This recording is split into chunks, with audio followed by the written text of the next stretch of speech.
Let us see what was happening at about that time that might have some bearing on us. According to the Hindus, this date corresponds approximately with the beginning of the Kali Yuga.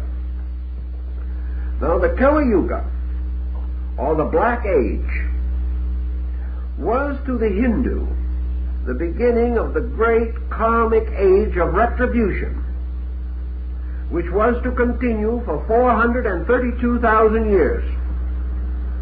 And we are now enjoying ourselves in about the 5,000th year of the Kali Yuga.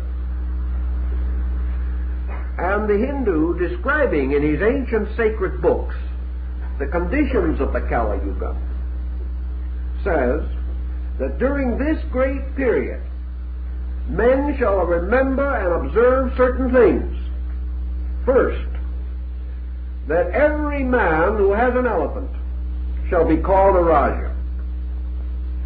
Substitute Cadillac for elephant, and I think you get the idea.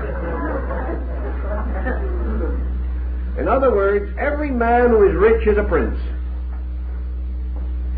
The second thing that will mark the era is that man shall depart from the law, and during the Kali Yuga shall develop great systems of philosophy or science which deny the existence of God. That was written 2000 BC.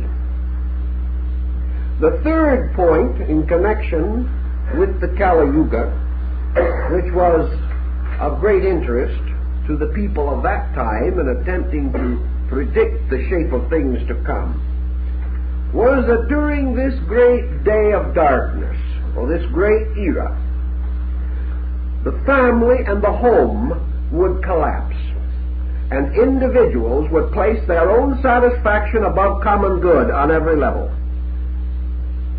We're doing all right with the Kali Yuga, but we are not too happy over it. Now, it is interesting that this date should correspond in the Egyptian chronicle with the date of the death of Osiris. Now, obviously, the death of Osiris is a mythological date. Therefore, we are quite possibly in the presence of an overlapping testimony of cycles.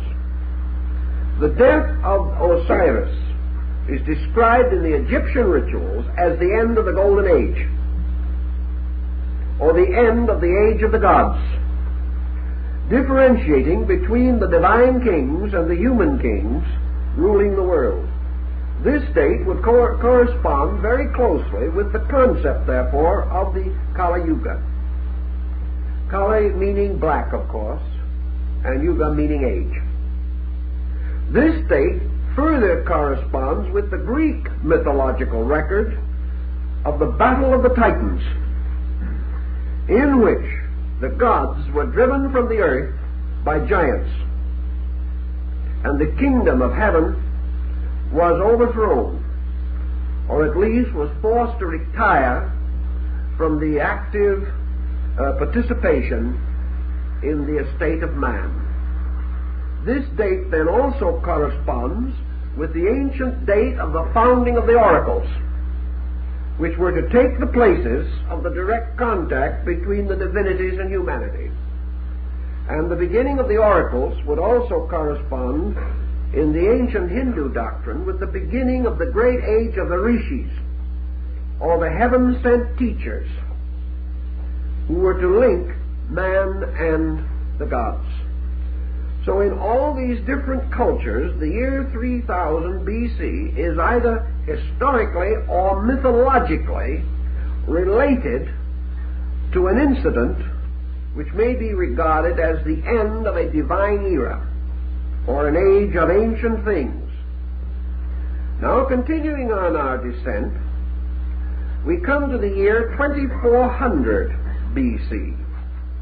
And for reasons which he does not give, the great German Orientalist, Professor Max Müller, says that the year 2400 is the year which dates the keynote of universal religion.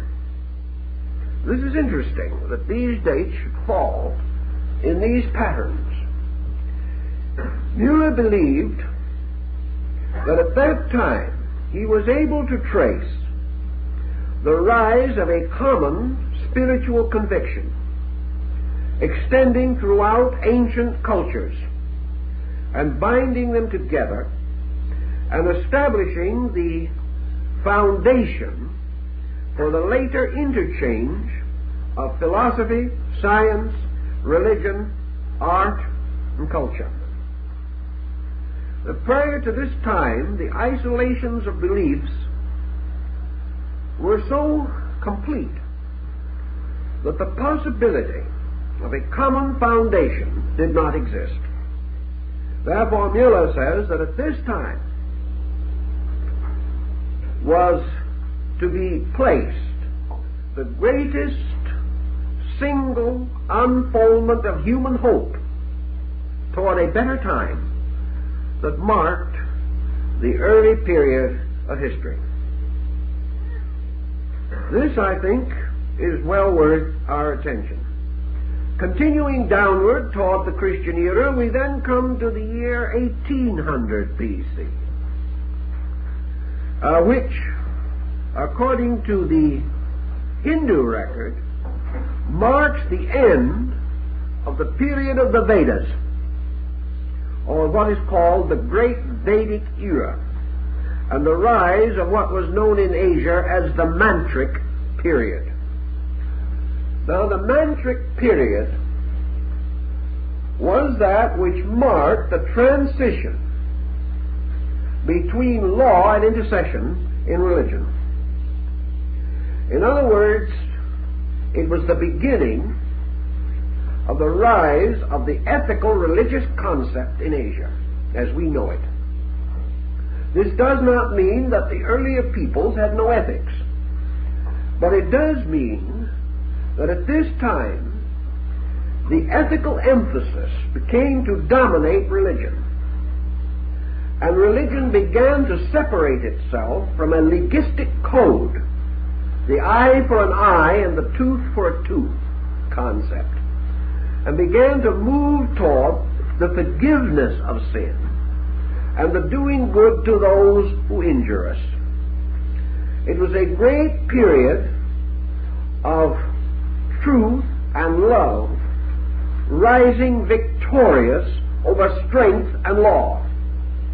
It was the victory of love over law, not the dissolution of law, but the reinterpretation of law, so that the strength of God and the power of God began to be deeply considered as the love of God. And deity became not only the great celestial king, but began to take on the aspects of the divine Father, or the paternal principle in relationship to the affairs of mankind. This period also corresponds fairly closely with the Jewish Exodus and the rise of another group of important culture factors, the rise of a powerful monotheistic teaching in both Egypt and the Near East, a redefinition of deity, and greater emphasis upon the worship of deity as this related to the continuance of the life and happiness of the individual. In other words, personal worship taking the place of state ceremonialism as a form of religious observance. The year 1200 in Asia, 1200 BC, dates the birth of Rama, the great avatar of Vishnu, and is the great cycle or period of the Ramayana, or the great classical work, which was also a powerful landmark not only in Asia but in other parts of the world. The Ramayana introduces us to a new concept of human relationships. It is the beginning of the glorification and deification of the natural relationships of human beings. In the Ramayana, the faithful husband and the faithful wife emerge as performing the ritual of faithfulness. That affection for one's brother, common regard for other human beings, emerges as part of the basic ritual of religion. So we see great and peculiar steps moving downward. This period also coincides with the period of the compilation of the oldest 14 books of the Old Testament.